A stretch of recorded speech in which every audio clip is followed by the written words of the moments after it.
A Friendship Guide. Chapter 1. Everyone wants to be part of a community of kindred spirits. Ayn Rand, Find Your Own Kind. Within the realm of philosophical thought, Ayn Rand, AynRand.org, symbolizes the ideology called objectivism, an attitude to life made up of 5 factors: self-contemplation, self-creation, rationality, atheism, happiness. This is about as real as it gets when you peel away all the delusions that man has created for himself.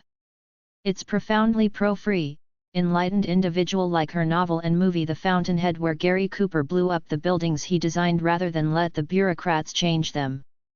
After all the searching I've done in my life through travel, seeing the world, doing a bunch of different things from the cerebral to the physical, meeting all kinds of different people, doing all manner of recreational substances, pursuing hedonism in many varied forms, examining religion, New Ageism, all my formal schooling, all the books I read, all the TV I've watched, profound discussions with deep thinkers, creative experiences, etc., I've come to some basic truths, which is what this book is about. But the meaning of life never finally hit me clearly until I read The Fountainhead by Ayn Rand, where in her little introduction at the beginning, she quotes from Nietzsche's Beyond Good and Evil, saying the noble soul has reverence for itself. Despite everything they teach us about being pro-social people who love humanity, we don't owe anybody anything. We're free to do what we want with our lives as long as we don't hurt other people in the process. We don't have to play society's game about being these soppy, conformist citizens who do the same things everybody else does. Man's ego/soul is the fountainhead of human progress, therefore evolution. Self-interest is good and right because what noble souls truly feel inside is a natural desire to release all their talents in all their splendor onto the world to get what they want out of this life. And in our capitalist world, this means working your butt off to give people what they want, help, inspire, or amuse them in some way, so you can get what you want to live for the ultimate purpose, which Rand described as living for the glory of life in all its passion, beauty, and sensations, always moving forward to create transcendence, never looking back much except for the occasional trip down memory lane for old time's sake, which makes you feel good too. To live for the glory of life is to actively seek out a glorious lifestyle for yourself, to become the ideal person you want to be, to create personal happiness each and every day, and know that somewhere, somehow, sometime, somebody else wants it too, a soulmate that you can love and share your glory with, and other people, kindred spirits like you who you can share your life with in an easygoing manner, just like in her novel Atlas Shrugged, where some of the enlightened people got together to reject the larger capitalist, conformist society to live for themselves as a bunch of friends in their own little utopia, a place called Galt's Gulch. These few enlightened people chose to create their own little world, sharing their appreciation for the true beauty of life. So to my way of thinking, I start with myself.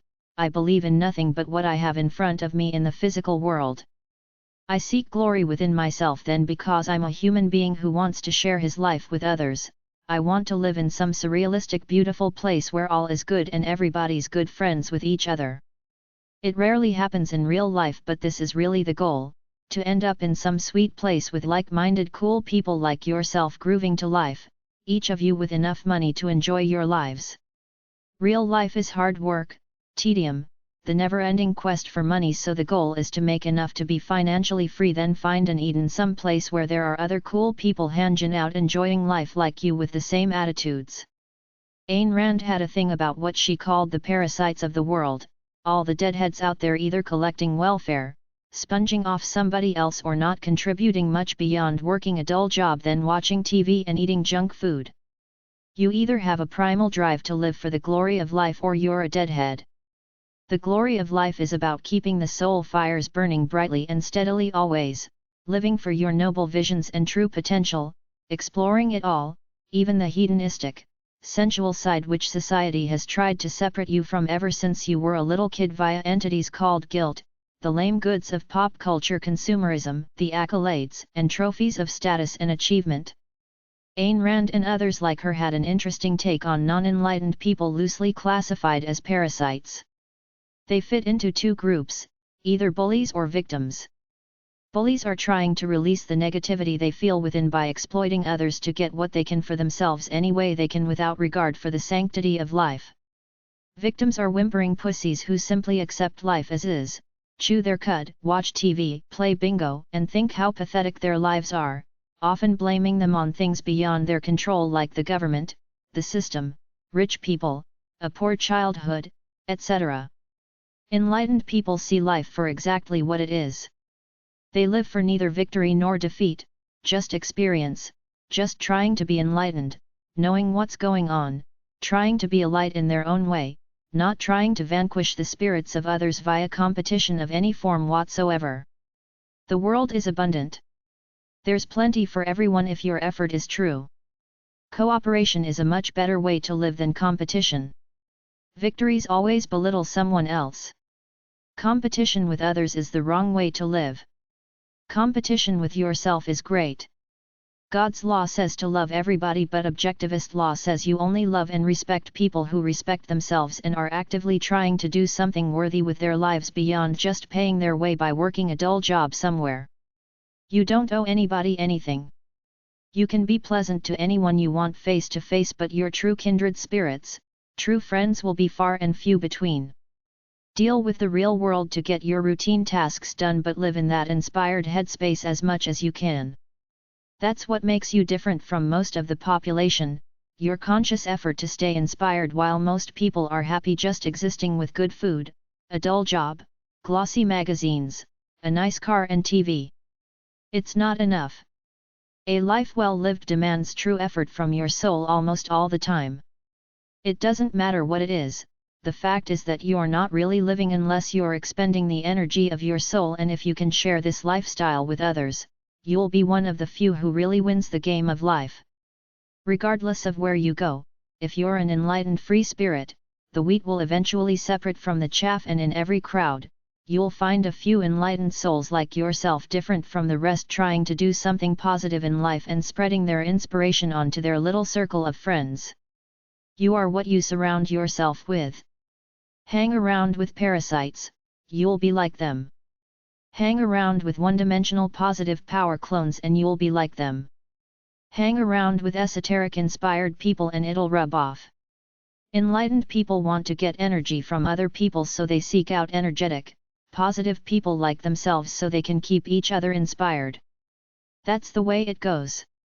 Truly enlightened people know that other enlightened people want inspiration just like they do, so it's relatively easy to befriend enlightened people when you find them. If you can surround yourself with a community of enlightened people all trying to live a great life respecting each other for their individual differences, you'll indeed be one of the few lucky ones who gets to live a glorious life.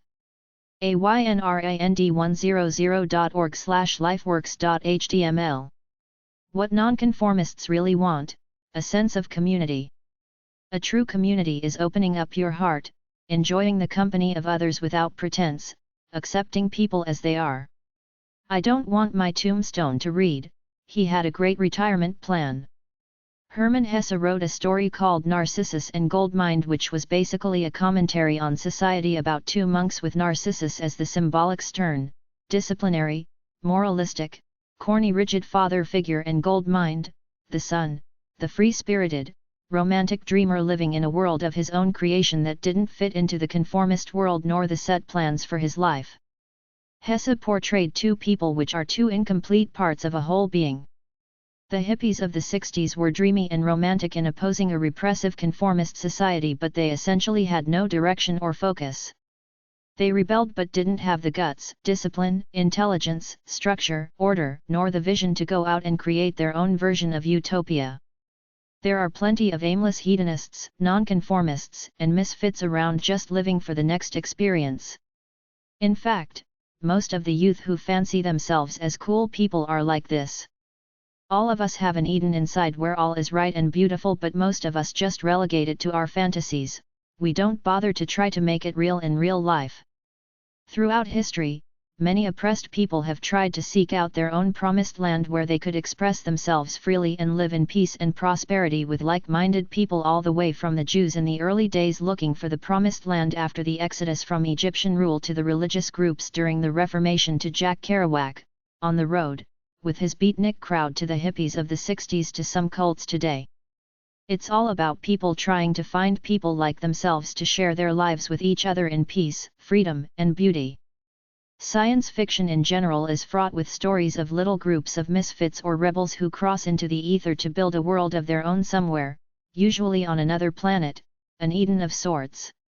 The Star Trek episode about intergalactic misfits from the original series so aptly captured this longing of nonconformists who don't fit into the larger capitalist society or don't particularly want to fit in.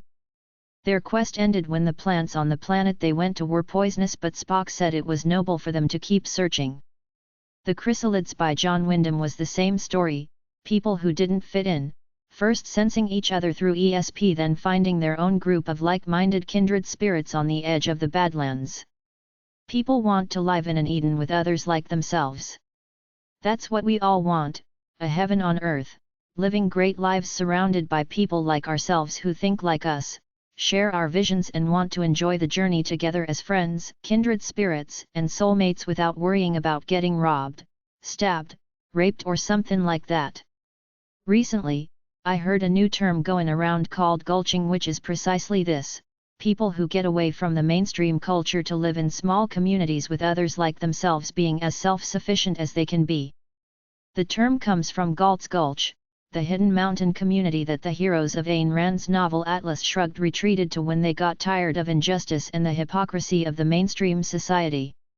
The point is, don't be a rebel without a cause and be angry and directionless like the novel by Robert Lindner portrayed. Channel your energies into expressing yourself and developing the free life you imagine for yourself with like-minded people around you. The reward of life is the process, living freely, hopefully with kindred-spirited friends to share it with. Life is the magical mystery tour the Beatles described, even though it doesn't seem to be for most working stiffs who wonder where have all the flowers gone, California dreamin' such a long, long time ago, as they give away the passions of youth for a steady paycheck and a dull job. Most of us who follow this script feel somewhat empty inside because we're not really living a free life true to ourselves. We simply don't realize the journey to contentment is not all the glitter of a materialistic, capitalist world which the corporate structure wants us to chase. It's in you, in your soul. It's the process of living out who you really are, unencumbered by the large brainwashing machine around you. Enlightened people want a sense of community, not just to be clones living in a sanitized capitalist middle-class neighborhood where you're brainwashed into fitting a certain mold, starting all the way back to the toys they gave you, the schools they sent you to, your religion, etc. As honest people grow up and mature, they question all this agenda. Many don't feel right about it but have no place to turn, since everywhere they look around them is a saturation of the conformist lifestyle. Occasionally pockets of like-minded people break through, find each other and create good little communities for a while, but they're far and few between. People want this sense of community, a place where they can be themselves freely and share their lives with others like them. This is the mythical Eden we all want, just like Ayn Rand with her novel Atlas Shrugged.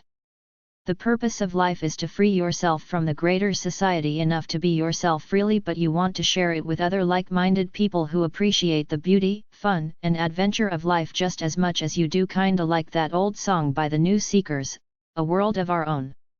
It's like the Indians of old, modern-day bike gangs, small towns united by a common means of making a living, or churches with tight congregations. They have this sense of community we all want. Being enlightened and free is great, but it's greater if you do it with a community of like-minded kindred spirits. Just like we all want to live in an Eden with like-minded souls, I've found pockets of Eden within modern-day society. Anywhere there's a group of like-minded people mutually enjoying themselves together is a mini Eden for these people for a while. It could be a choir, a sports team, a dance club, a piano bar, a bowling league, a political group with a vision, a group of buddies who sit around, get high and talk about life, a church group, anywhere that like-minded people congregate to share life and feel safe and good with each other. If you go to some of them communities of expatriates from the modern English-speaking countries in places like Jamaica, Mexico, Costa Rica, or Thailand, you often find small groups of people who think like you and are enjoying their lives, as I found when passing through a few of these places, generally, hippie-type people who paid their dues, worked their time to earn a stash of cash then cut out of life in the traditional modern world. They have their houses with all the modern conveniences, but life is now simpler, more basic, and primal. Kindred spirits by generation, community by age. We're all victims of our generation, the era in which we were born. We relate to those people in our age group and almost no one else. The song White Cliffs of Dover captures a romantic, sentimental feeling from the war years when an entire society felt united by the war effort, but it's almost gone, that generation is almost passed on. That'll be us someday, a bunch of old people who had our chance to run and roam, then we'll have to give way to a younger generation and wait to pass on as our good, old days are lost forever, these days right now. Even now, my kindred spirits are the youth of the 80s who had their good times back then. We're a little older, but some of us still remember those days fondly. I don't particularly relate to the youth culture of today. I know a cool older dude who's hooked on the jazz era of the 50s. The 60s hippies are still fond of those good, old days, their good old lazy, hazy days of summer, just like the hip-hop rappers now will look back at these days with fondness in 10 or so years. I make damn sure I get my enjoyment and exploration out of life all the time, because I know only too well how soon I'll age and end up on the scrap heap of humanity. My original era of good times was the hippie era of the 60s. I was just a kid then, but I went out exploring my hippie roots early, from about the age of 14 on, posing as a 17 to 19-year-old. It was that magical time of youth with other naive, idealistic people like me sharing our lives in fun, the good old days that keep me going on, craving to experience that magical time all over again continuously as I move on in the years. But the world is now much too violent, the innocence is gone. People can't go out and live that hippie lifestyle anymore en masse, hitchhiking, doing drugs and crashing at people's pads who you don't know, because there are too many predators out there these days.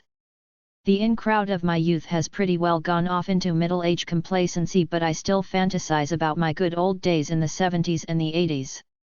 Whenever those VH1 documentaries come on about the good old days, I watch them to bring me back to memories of my youth. I have a sentimental streak for the carefree years of my youth, but that was then, this is now.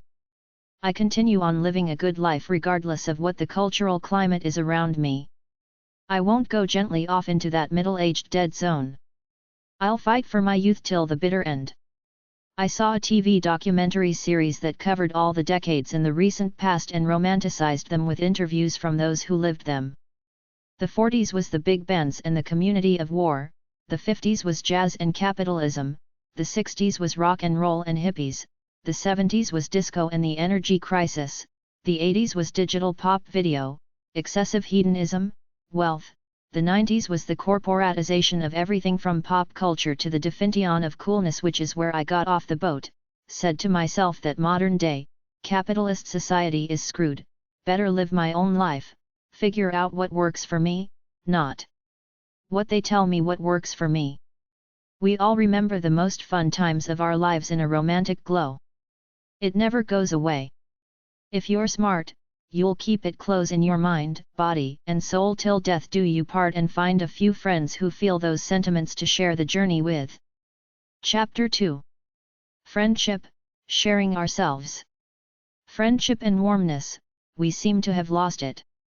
I've been listening to love, sex talk and advice on YouTube for the past 2 weeks. What gets me in all of it is the clinical nature of it, the detachment of it, everybody with new techniques and ideas. They don't seem to talk about old-fashioned human contact.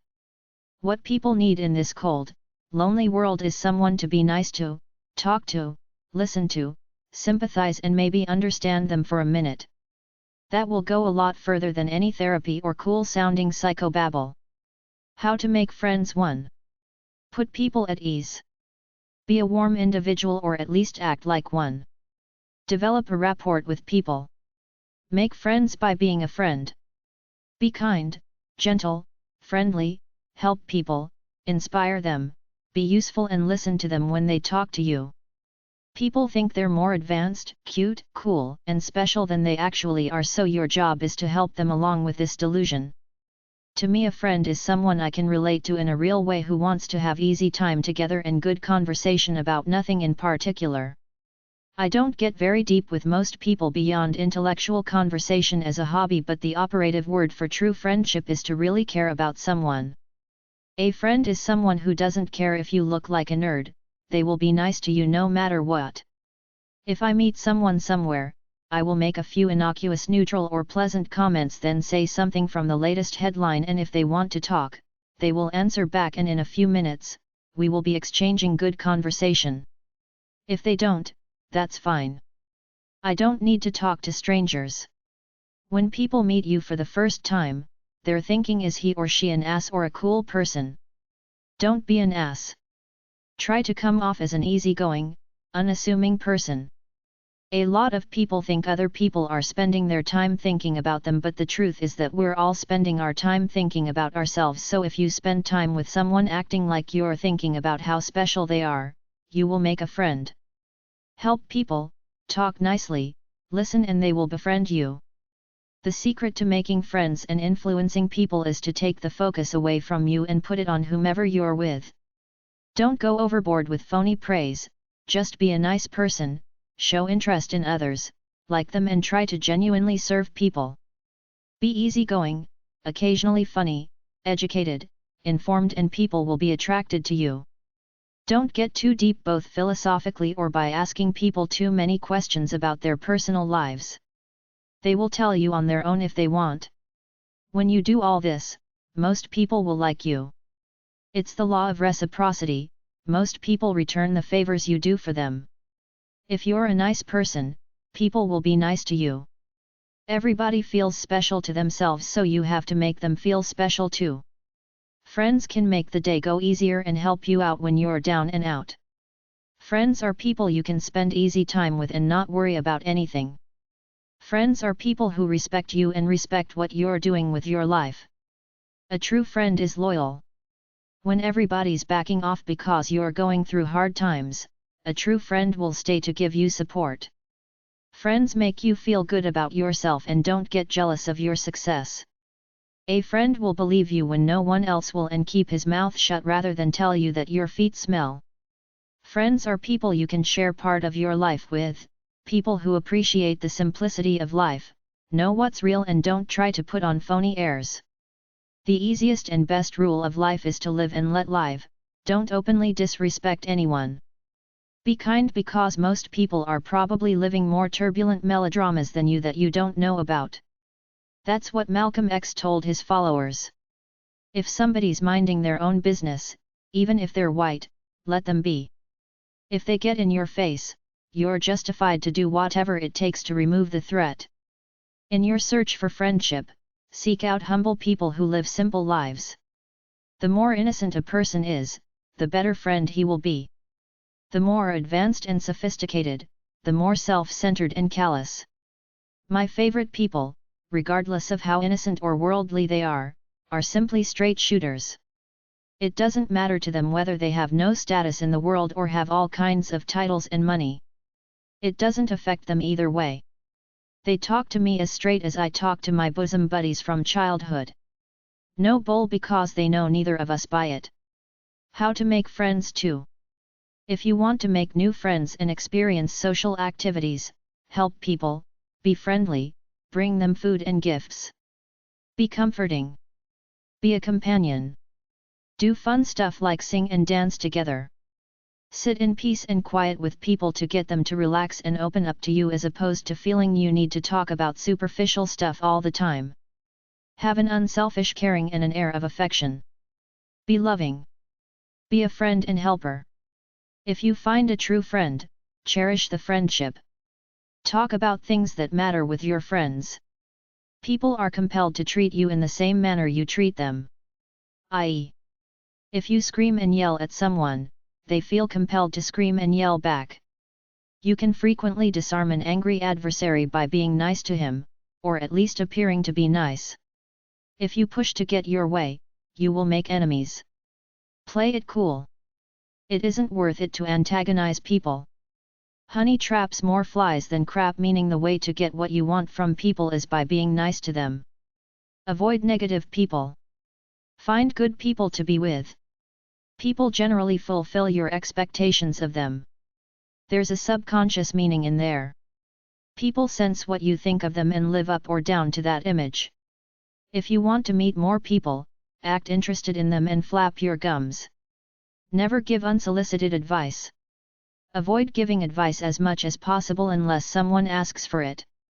The person giving advice presumes to be superior to the receiver. Don't try to rescue people from their problems. They can only rescue themselves. You're a mirror to the world. Be happy, people will be happy around you. Be miserable, people will be miserable around you. Traits of likable people. Here are some traits of likable people. Be yourself. Don't try to be dominant or pushy. Be clean. Don't have visible vices. Have a warm, soft, friendly vibe. Don't be desperate. Don't be miserable. Don't tell people your problems because everyone has got their own problems. Don't test people by asking for silly favors. Don't engage in the frivolous, uppity vibe. Don't talk too much. Don't ask to borrow money. Don't dress like a bum or a skank. Don't advertise your flamboyance if you're gay. Smile. Be at ease, confident and happy. Maintain eye contact when you talk. Magnetic people reach out and touch others. Not talking about yourself, be curious to get to know other people. Not talking too much. Empathy, making people feel understood. Be kind and compassionate. Don't try to impress, your life is your standard to earn self-respect for you, you will never know what others think, most compliments have ulterior motives. Be the quiet doer not talker. Show praise and appreciation, thank people, give sincere compliments not phony ones which is flattery. Never criticize, it just creates animosity even if you think you're helping the person. I remember I offered someone some unsolicited advice that I thought would help them but they just hate you for it because they think you're being superior and condescending not just a good person sincerely trying to help someone. I was at a gym. I tried to tell a girl the right way to do a deadlift so she wouldn't hurt her back but the vibe she gave me told me to fuck off, mind your own business asshole. That's the way people are. Sometimes it's better to let them make their own mistakes and learn through experience rather than offering to help. If they ask for help, that's different. The problem with praise is that it gets phony real quick. Better to be quiet than sound like a self-help dictionary. Don't meddle in other people's affairs unless they ask for help even if they cry on your shoulder. Often they just want to talk to get it out. They don't want a life coach. If you ever watch the reality TV shows on the Women's Network, they all gossip behind each other's backs. Then when the woman who was being told the gossip gets with that woman being gossiped about, she almost always tells her what this other chick said about her and they all hate each other but they stick together for the show I guess. It's one-upmanship among low-level people. With women it's I'm the hottest chick here. With men it's I'm the alpha male here. They can't just be friends. Eliminate negativity. Don't mention anything you don't like. There is no sense talking about things you can't control like the weather or the government. Everyone hates whiners and complainers. That's why I don't like some indigenous people here in Canada. Don't blame Whitey. Shut up and get a job like everyone else. Don't constantly beg for money from the government because of some treaty 200 years ago. God owns the land. You didn't own it. When you feel down, don't go around saying woe is me. Either shut up or stay in bed until you feel better. Misery loves company. I used to listen to Renzi.com radio, then I realized they like to all be miserable talking about how fucked up the world is. Smiling is good if it's sincere. Personally I like calm people who don't give off the BS. Psychobabble about having a great day over the people who are always bright-eyed and bushy-tailed. The only thing I can say about insecurity is that you have to know your true nature and live by it. That's it. I don't care what others think.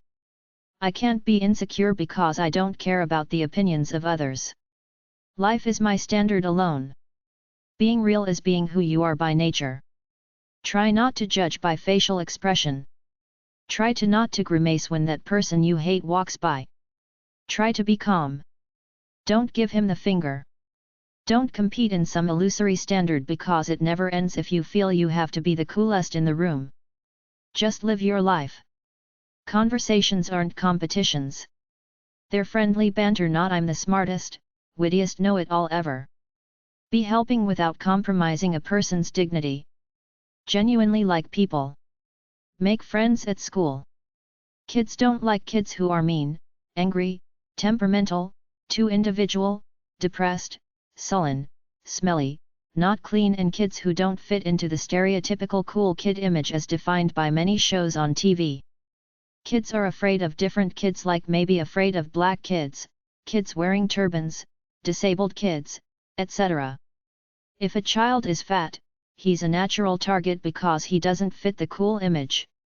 Some children don't know how to make friends. A lot of children, especially boys, might not have autism, but they are very close to Asperger's syndrome, the inability to empathize with other people. Once a child gets rejected by classmates, he or she starts to hate school. When I was in junior high, we got a new kid in class. At first, everyone treated him nicely, but within a week, people noticed he wore poor man's clothes to school. Someone said he had lice in his hair, and I observed how quickly everybody shunned him. Like I said, kids have this idea in their heads of what a cool kid is. If you don't match that to some extent, they'll reject you. If you want friends, you have to be being a good sport.